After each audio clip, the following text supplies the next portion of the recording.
আপনারা সবাই কেমন আছেন? আমি লীনা আমেরিকা থেকে এই ভিডিওটা বানাচ্ছি। আর আপনাদের সবার আমার এই ভিডিওগুলো দেখতে কেমন লাগে সেটা কমেন্ট করে নিশ্চয়ই জানাবেন।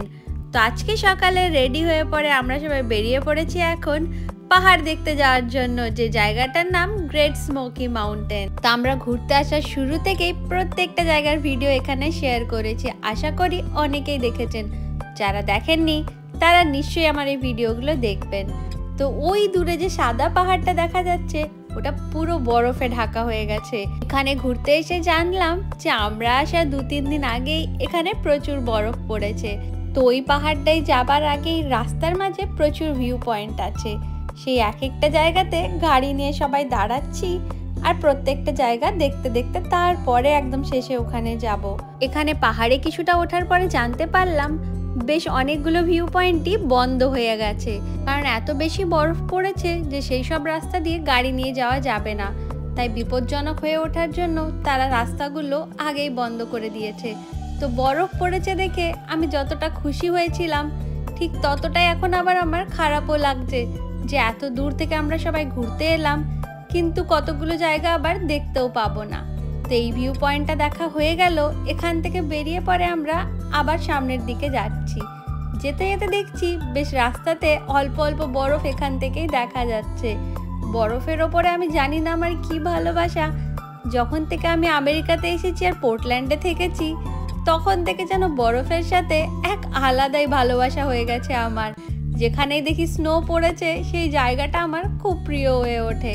এখন গাড়িতে যেতে যেতে পাহাড়ের যতটা উপরে উঠছি দৃশ্যগুলো দেখতে যেন ঠিক ততটাই সুন্দর লাগছে। পুরো রাস্তার সামনের দিকটা বরফে ঢাকা পাহাড় আর রাস্তার দুপাশে গাছে ভর্তি, তার মধ্যে আবার একদিকটা পুরোটাই খালি, মানে ভয়ও লাগছে আবার ভালোও লাগছে। জানেন তো আমেরিকাতে আমাদের দেশ থেকে একটা জিনিস খুবই আলাদা, যখনই কোথাও বাইরে ঘুরতে যাই সেখানে খাবারের কোনো দোকান থাকে না। এই যেমন এখন এখানে এসেছি এই পাহাড়ের ওপরে না একটা জলের বোতল পাবো না কোনো খাবারের দোকান পাবো। তাই সকালে খাবার এখানে খেয়ে পরে এসেছি আর সাথে কিছু খাবারও নিয়ে নিয়েছি, যদি খুব খিদে পাই তো টুকটাক খাবার যেন সেখানে আমরা নিজেরা খেতে পারি। তো আমরা এখন এইসব দেখতে দেখতে আরও একটা ভিউ পয়েন্টে চলে এসেছি। এখানে এসে পরে কি যে মারাত্মক ঠান্ডা লাগছে সেটা বলে বোঝাতে পারবো না। অনেক দিন পরে আবার এত ঠান্ডার জায়গায় এসেছি আমরা, ভাবতেও পারিনি যে এতটা বেশি ঠান্ডা হবে এখানে। এই পুরো পাহাড়টাতে দেখার মতন বেশ অনেকগুলো জায়গা আছে। তো এই পাহাড়টা ঘুরতে 2 থেকে 3 দিন সময় কম করে লাগবে, কিন্তু এখানে অনেকেই প্রায় 1 সপ্তাহের জন্য ঘুরতে আসে।